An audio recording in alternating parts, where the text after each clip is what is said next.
Hello, I'm Ryan Lightfoot-Brown of Chelsea Financial Services, and today we're joined by Guido Dacie-Lombardo, the manager of the Montanaro UK Income Fund, which features on Chelsea's core selection. Guido, thank you very much for your time today. Thank you.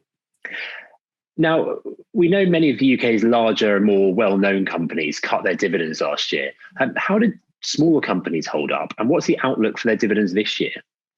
Yes, so 2020 really was a very exceptional year, clearly, for dividends. In the large cap space, they mainly get their income from banks and oil and gas.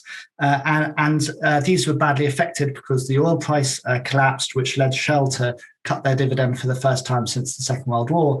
And also the banks were essentially told not to pay by the regulators. Now, in small cap, one of the reasons we like it for income is that the income streams are very nicely diversified by sector.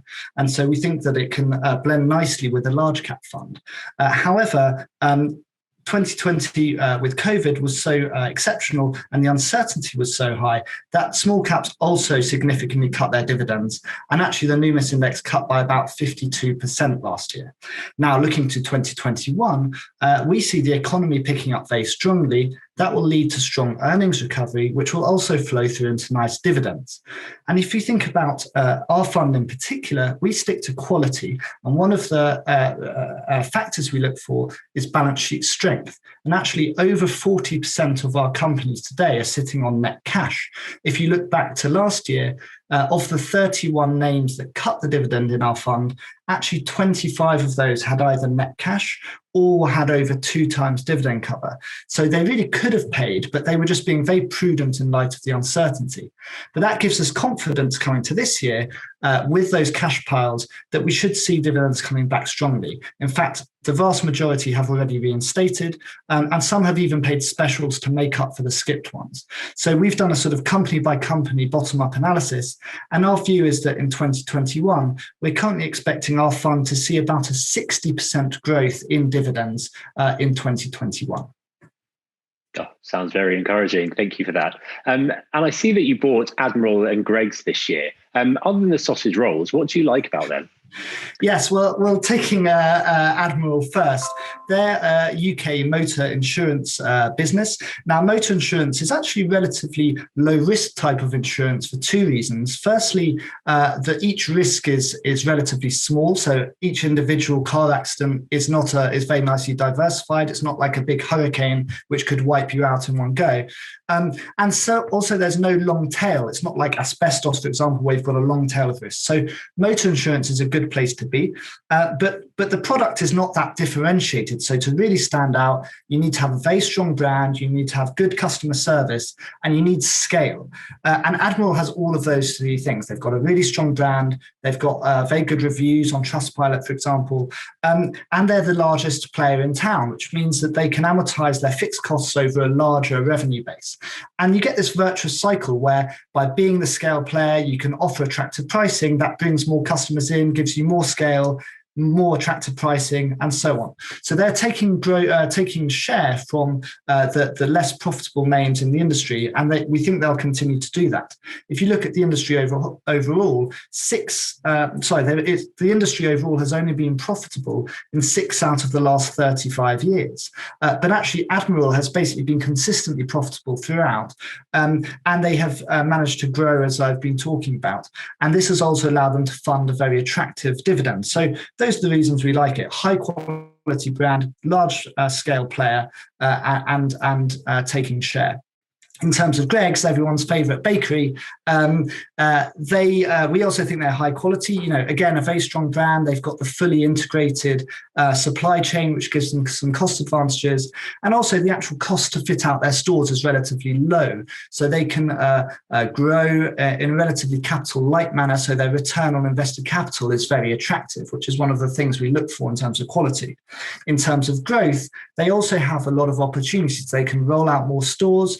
They can do product innovation like the vegan sausage roll from a few years ago, and also increase the share of coffee. For example, a Pret has a much higher share of coffee sales. Coffee is very high margin, so if they can increase that, that could be an opportunity. But also, really excitingly, their digital offering is really getting some traction now. both for click and collect, but also their delivery partnership with Just Eat. And that's expanding their addressable market into the evening part of the day. Historically, you mainly go to Greggs for breakfast or lunch. Now you can get into the evening. So they've got high quality business, but lots of growth avenues with a nice dividend too. Excellent, thank you. And I also see you've got a number of property funds or sort of building related companies in your top 20. Is that a reflection of your view on the economy, or is that a view on the sector itself? Yeah, so the first thing to say here is that we really are a bottom-up house. So we look at individual companies, we assess whether we think they're high quality, whether they've got growth, and what their yield looks like. And we invest on that basis. We don't make any sort of macro calls saying from the top down. So that's the first thing to say. Second thing is I kind of think of the portfolio in two buckets. You've got the high yielding, lower growth names, and you've got the lower yielding, higher growth names, and you can blend them together and get a nice total return in terms of both dividends and capital growth. So if you think where the yield comes from, it really comes from the water utilities, from the wealth and asset managers, but then also from the house builders and from the real estate investment trusts. So that's part of their purpose, is to fulfill that.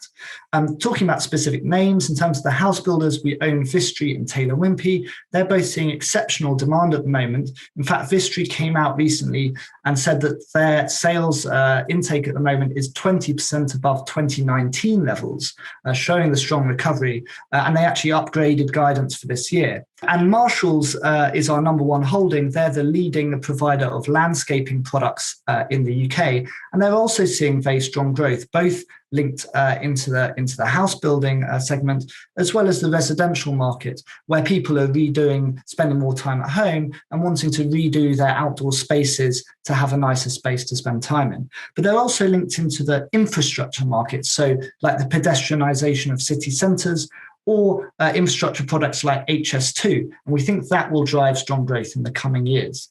Finally, real estate investment trusts. We have 3 of those in the top 20. That's Big Yellow, the provider of self-storage. That's London Metric Property, which does urban logistics warehouses, playing the e-commerce theme.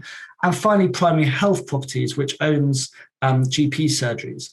And all these businesses are benefiting from attractive supply and demand dynamics in their sectors, which gives them good pricing power. And they've got very good long-term revenue visibility. And that enables them to pay an attractive dividend, which is growing very predictably. So that's our exposure to property and construction, but it's not from a top-down point of view. It's very much bottom-up. And I also see that you've got quite a few names in the IT sector. This is quite unusual for an income fund. Can you just talk us through some of your holdings and how they fit in the portfolio? Yeah, that's right. So actually 20% of the fund is in IT.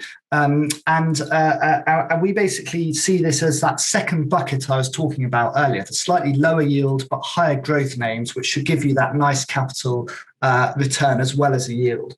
And if you just take a step back, the way I sort of think about innovation and growth in the overall economy is that it's really being driven by technology. What you're seeing enabling technologies such as semiconductors and cloud computing and mobile connectivity and artificial intelligence. These enabling technologies being harnessed by businesses in all sectors of the economy to come up with new applications, disrupt these sectors and drive growth. And so we think that it's a very strong growth sector that we expect to continue. Clearly, COVID accelerated some of those digital trends, and we expect that to continue nicely. So talking about a couple of examples in this space, the first is NCC. They are a cybersecurity consultant, and they're basically advising companies on their cyber posture as the sort of IT landscape becomes more complex, and we're seeing lots of headlines around cyber attacks. Their services are very much in demand at the moment. Another example is XP Power. They provide power converters into the end markets such as healthcare and industrials and semiconductors.